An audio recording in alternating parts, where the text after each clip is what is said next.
Coucou! On va parler de 5 habitudes. Je me suis cognée. Je suis très heureuse de te retrouver aujourd'hui pour parler d'habitudes et quelles sont les habitudes que tu peux adopter pour changer ta vie de manière pérenne. Peut-être que tu es ici parce que tu es paumé, peut-être que tu es ici parce que tu as envie de claquer ta dème, peut-être que tu es ici parce que tu as envie de te reconvertir dans la permaculture dans la Creuse ou le Larzac selon tes goûts et que tu te demandes par où commencer pour commencer à construire cette putain de fucking life qui te fait un peu de l'œil comme ça de l'autre côté de la piscine mais que tu n'arrives pas trop à atteindre. Et une des stratégies vers laquelle beaucoup d'entre nous se penchent, c'est de rentrer dans le vortex de YouTube et de commencer à cliquer sur des vidéos, comment changer sa vie en 30 minutes, comment trouver sa voie en 4 heures. Mais ce qui se passe quand on va chercher un peu des solutions miracles type 5 habitudes à adopter pour changer ta vie, c'est que tu vas te retrouver à faire un miracle morning et à te lever à 5 heures du matin tous les jours. Tu vas te retrouver à faire une cure de céleri ou peut-être un challenge de 30 jours de méditation en espérant que ça va régler tous tes problèmes et que ça va te permettre d'enlever l'incertitude, le doute et les bad vibes à tout jamais de ta vie, ad vitam aeternam. Et donc, morale de l'histoire, ça te maintient dans un schéma où tu te déconnectes toujours plus de tes besoins, où tu crois que tu dois constamment être quelqu'un d'autre que ce que tu es pour atteindre tes objectifs et vivre une vie qui te fait kiffer. Alors que non, non, non, la réalité est tout autre et c'est pas ce qu'on veut que tu fasses du tout. La réalité, c'est que plus tu es aligné avec toi-même, avec tes envies, avec tes besoins, avec tes aspirations, plus tu vas avoir de l'énergie parce que ça va te correspondre et plus tu vas pouvoir te construire quelque chose qui te fait plaisir, qui te ressemble et qui te fait kiffer. Donc, on veut pas être quelqu'un d'autre, on veut être soi-même et c'est pour ça qu'il y a 5 habitudes très chouette, moins glamour, je te l'accorde, pour faire ce travail de te reconnecter avec toi-même et de te construire quelque chose qui te ressemble et qui n'est pas forcément le copier-coller d'une solution miracle que tu as pu trouver sur YouTube. Shall we dive in? Let's dive in.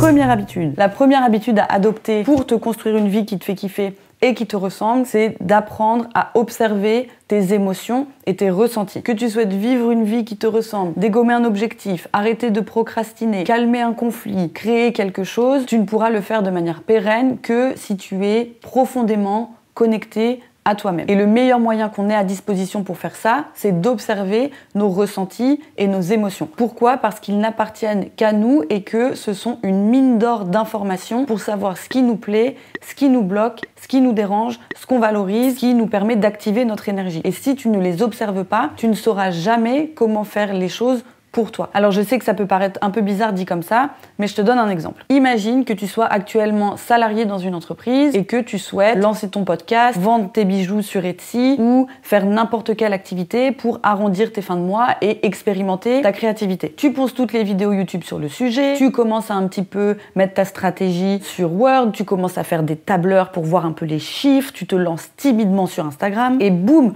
au moment de vraiment t'y mettre, de passer à l'action, de donner vie au projet, de le sortir de terre, tu te retrouves dans un maxi vortex de procrastination où tu te dis que finalement c'est dur et que ce n'est pas pour toi et que tu vas finir par abandonner ton projet. Et là où c'est hyper important d'observer ses émotions et ses ressentis, c'est que au lieu d'abandonner, ce qu'il aurait fallu que tu fasses, c'est de te dire ok, j'observe la procrastination, j'observe d'où elle vient, j'observe ce que cette sensation de peur essaie de me dire, à quelle croyance ça fait référence. Et là, peut-être que tu te serais aperçu que finalement, c'est faire le travail tout seul qui t'angoisse totalement. Et donc, tu aurais pu mettre en place une solution qui va être de demander à un de tes potes d'être un œil extérieur. Peut-être que c'est la peur de juste créer de la page blanche qui te terrorise et qui fait que tu n'arrives pas à passer outre cet obstacle. Donc là, ça veut dire qu'on va chercher une solution pour calmer ce syndrome de la page blanche et peut-être te faire bosser sur des brouillons avec un exercice d'écriture libre pour que cette peur-là puisse être mise derrière ton chapeau. Donc ce qu'il faut retenir, c'est que tes émotions, c'est le GPS qui te guide vers une vie qui te ressemble, vers une vie qui te fait vibrer et où ton énergie est en abondance. Donc adopter cette habitude de commencer à observer ce qu'on ressent, que ce soit par la méditation,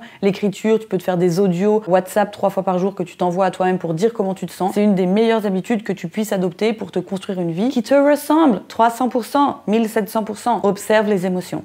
Alright, thank you. La deuxième habitude à développer pour te construire une vie qui te ressemble à 300%, 2 comme ça, c'est de développer ta vision. Alors ça, c'est un conseil, mais qu'on m'a donné mais tellement de fois en physique, dans la vie en 3D, que j'ai entendu aussi auprès de tous les entrepreneurs connus, que ce soit Mark ou que ce soit Steve ou que ce soit n'importe qui. J'ai jamais voulu prendre ce conseil. Et pire encore, je me souviens très bien à mes débuts d'entrepreneuriat, être en train de scroller sur mon Instagram parce qu'il y avait plein de trucs d'inspiration et avoir tellement envie que Will Smith se prenne un bus avec tous ses conseils où il disait Find your why, build your vision, see really clearly what you want your life to look like. Et moi j'étais là, mais ta gueule, j'ai tellement envie que my life look like elle can payer la taxe d'habitation, tu vois. Oh, that's hot. Et en fait, j'étais tellement concentrée sur les micro-tâches, sur les micro-résultats, que j'avais un business qui vivotait, où je ne savais pas trop où ça allait, ça n'avait aucune cohérence, au lieu d'avoir un business qui certes était embryonnaire, mais qui avait une vision claire, où je savais où je voulais aller, que je pouvais solidifier un peu au jour le jour, mois après mois, année après année. Et moi qui suis d'un naturel assez pragmatique, cette idée de vision, ça a vraiment cliqué quand un de mes amis qui est dans le BTP m'a dit « Non mais Charlotte, si tu veux construire quelque chose, t'es obligée d'avoir un plan, t'es obligée de savoir à quoi ça va ressembler à la fin, et c'est à partir de ce résultat final que tu peux mettre en place comment tu construis les fondations, quels matériaux tu utilises, quelle stratégie tu utilises. Faut que tu aies une destination. » Et il m'aura fallu une métaphore BTP pour comprendre que si je ne savais pas où je voulais aller, j'arriverais jamais à destination. Et ça, c'est peut-être le truc le plus puissant qu'on puisse faire, qu'on soit entrepreneur, salarié, en phase de création de projet, mère au foyer, peu importe. Il faut savoir ce qu'on veut pour pouvoir construire en fonction et obtenir ses résultats. Et c'est exactement pour ça que construire ta vision, et que ce soit clair comme de l'eau de roche, et que ce soit bien infusé dans ta tête comme ça va te permettre, in fine, de te concentrer sur l'essentiel et de virer tous les espèces de parasitages de ta to-do list qui sont juste là pour te donner l'impression que tu es en train de faire quelque chose, mais qui ne nourrissent pas du tout tes objectifs, qui ne nourrissent pas du tout tes besoins ou tes intérêts. So, build your vision, ok? Thank you. Numéro 3, c'est de te fixer des objectifs qui dépendent de toi. Moi, je faisais ça tout le temps avant. J'avais une espèce de to-do list à rallonge avec les 3/4 d'objectifs qui ne dépendaient absolument pas de moi. Avec des trucs aberrants tels que, limite, il faut qu'il fasse beau aujourd'hui, je dois avoir 7 retours de clients par rapport à mon offre, je dois avoir tant de personnes sur ma mailing list. Et le résultat, quand on fait ça, c'est que on est tout le temps déçu, on a l'impression d'être une grosse bouse, on a l'impression de ne pas avancer, mais évidemment parce que tu te mets des objectifs qui n'ont rien à voir avec toi, comme si tu pouvais contrôler le soleil, la directrice RH de L'Oréal ou je sais pas quoi, non.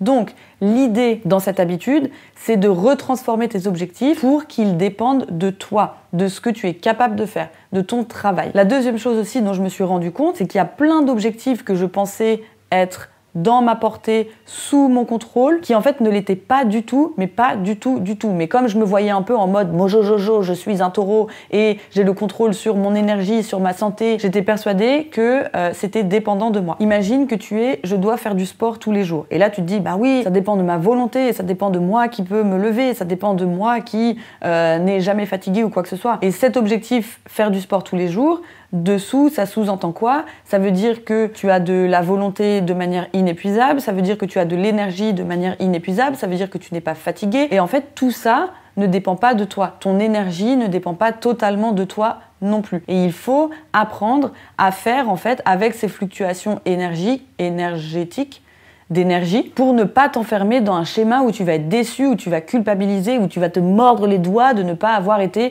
une machine ou un robot pendant toute la semaine que tu viens de passer. Donc prends l'habitude de te fixer des objectifs qui dépendent de toi et en plus dans ces objectifs qui dépendent de toi, pour ceux où il y a un peu des sous-modalités d'énergie ou de personnes extérieures ou quoi que ce soit, de lâcher un peu de lest pour ne pas culpabiliser dès que ces objectifs ne se réalisent pas exactement comme tu aurais voulu. C'est le straight way pour se sentir un peu mieux, pour arrêter de faire l'autoflagellation comme ça et pour développer l'amour propre de bienveillant, de self-love. Ok. La 4e habitude à développer, ça c'est un truc très très chouette qui est tellement subtil et qui est tellement facile, mais ça change le game. C'est de transformer les je dois en j'ai envie. On a parlé de la maxi to-do list à rallonge qui ne s'arrête plus et en fait tu te mets à la faire un dimanche soir en étant super motivé de la perspective de la semaine que tu vas pouvoir passer et te dire « Waouh, j'ai trop envie de faire ça, ça va être trop stylé si je fais ça ». On le sait tous, tu te réveilles le lundi matin en voyant ce truc et qui te met un coup de massue sur la tête parce que t'as plus du tout l'énergie que tu avais le dimanche précédent. Et là, ce qu'on veut, c'est que déjà, tu t'es fixé des choses qui dépendent de toi. Et au lieu de regarder ta to-do list comme une espèce de sentence et de travail d'intérêt général que tu devrais faire et pour lequel tu n'as aucune envie de le faire, au lieu de te dire je dois faire ça, je dois faire ça, je dois faire ça, te dire ah j'ai envie de faire ça, j'ai envie de faire ça, j'ai envie de faire ça. C'est un tout petit trick de programmation neurolinguistique, mais ça fonctionne du feu de Dieu. Et tout ça pourquoi? Parce que le plaisir est une ressource quasi infinie en énergie. Alors que si tu dis je dois, tout de suite ton cerveau égale devoir, égale contrainte, égale je ne suis pas libre, je ne peux pas m'amuser. Donc si tu envoies rien que ce message à ton cerveau au lieu de te dire je dois envoyer ce fucking mail, j'ai trop envie d'envoyer ce mail trop stylé, oh mon dieu je dois filmer ma vidéo, mais non j'ai trop envie de filmer ma vidéo, etc. etc. Ça te permet in fine de te réapproprier ce que tu fais au quotidien, de réapprécier le processus et de t'entrevoir comme autre chose qu'un robot à barrer des to-do list jusqu'à ce que mort s'en suive. Donc remplacer les je dois par j'ai envie. Et last but not least, 5e habitude à adopter pour changer de vie, c'est d'évaluer tes progrès par rapport à ton point de départ et non par rapport à ton point d'arrivée. Alors dans mon programme Get Your Shit Together, il y a tout un module sur les masques et notamment sur la version fantasmée de soi-même. Je vais te faire un résumé, très résumé. Mais en gros, la version fantasmée de soi-même, c'est une version de nous-mêmes qui est basée beaucoup sur l'ego, beaucoup sur toutes les injonctions qu'on pense devoir suivre pour être une bonne personne, etc. Et qui n'a rien à voir, qui est vraiment à des années-lumière de la version réelle de toi-même, qui elle contient tes besoins, tes envies, là où tu en es actuellement, tes peurs, tes forces, tes faiblesses, tout ce qui te compose, la boule à facettes de ta personnalité. Or, le problème avec cette version fantasmée de nous-mêmes, c'est qu'on l'a tellement nourrie tout au long de notre vie, qu'on l'a tellement mise sur un piédestal, qu'elle finit par devenir l'étalon de référence,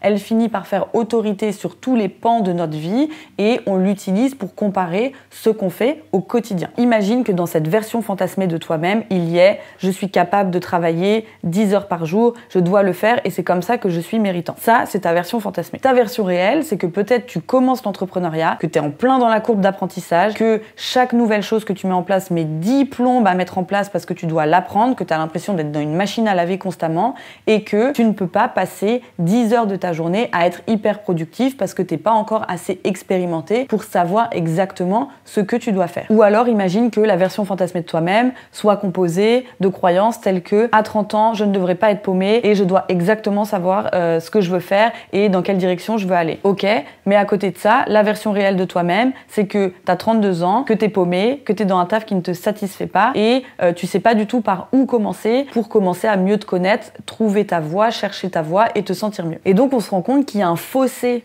entre ce qu'on imagine de nous, cette version fantasmée, et la version réelle, qui est la plus kiffante finalement, mais qu'on a tendance à complètement mépriser et à mettre sous le tapis. Donc nous, ce qu'on veut, pour pas déglinguer ta confiance en toi et pour regagner en self-love, regagner en niveau de je suis content et fier d'être moi-même, c'est qu'on veut se mettre à comparer tout ce qu'on fait au quotidien par rapport à notre version réelle. Ça veut dire que par exemple, si en ce moment t'es au fond du seau et t'as aucune énergie et que ta stratégie ça a été de te reposer et de prendre soin de toi pour te requinquer. Si tu le compares à ta version fantasmée qui te dit que tu dois travailler 10 heures par jour, que tu ne dois pas être fatigué et que tu dois manger 16 grammes de graines de chia par jour, tu vas culpabiliser parce que tu vas te dire que t'as rien fait, que t'étais nul, que t'aurais dû te bouger, tu vas t'auto-flageller, etc. Tu vas être dans la zone de culpabilité. Alors que si tu pars de ta version de départ, qui est que tu es fatigué, que tu n'avais pas d'énergie et que tu ne te sentais pas bien, les actions que tu as mises en place, telles que te reposer, prendre soin de toi et prendre un peu de temps, tu vas les voir comme quelque chose de positif parce que tu auras avancé par rapport à ton point de départ et donc tu seras dans ce qu'on appelle la zone de progrès. Et ça, c'est hyper important pour apprécier les progrès, pour célébrer les victoires et pour être content de ce qu'on fait, parce que sinon, si tu es constamment à comparer ce que tu fais à ta version fantasmée, tu te sentiras toujours moisi, déçu et pas bien. Donc 5e habitude, comparer ce que tu fais au quotidien à la version réelle de toi-même et pas à la version fantasmée de toi-même. C'est tout pour aujourd'hui. J'espère que cette vidéo t'aura plu, que ça t'aura aidé, que ça te donnera des pistes et surtout, j'espère que ce que tu retiendras, c'est l'importance de te créer des solutions sur mesure qui te correspondent à toi et de, même si ça aide parfois, de plus en plus mettre de côté les solutions miracles ou les solutions universelles parce que, in fine, ça ne fonctionnera pas et tu te retrouveras toujours à la case départ si tu essaies d'adopter les solutions de quelqu'un d'autre et de les calquer sur toi. Si tu veux aller plus loin, toujours, n'hésite pas à aller checker my program Get Your Shit Together. Et je te revois très très vite. Et si tu as des questions, comme d'habitude, tu peux les poser là. Et j'ai oublié aussi, my God, I always forget. N'oublie pas de subscribe, de la cloche, d'activer les notifications pour que je puisse apparaître dans ton feed dès qu'une nouvelle vidéo sort. Salut, merci beaucoup, ciao. Ouh, c'est dur YouTube. Petite pause, petite pause. I can do this, amen.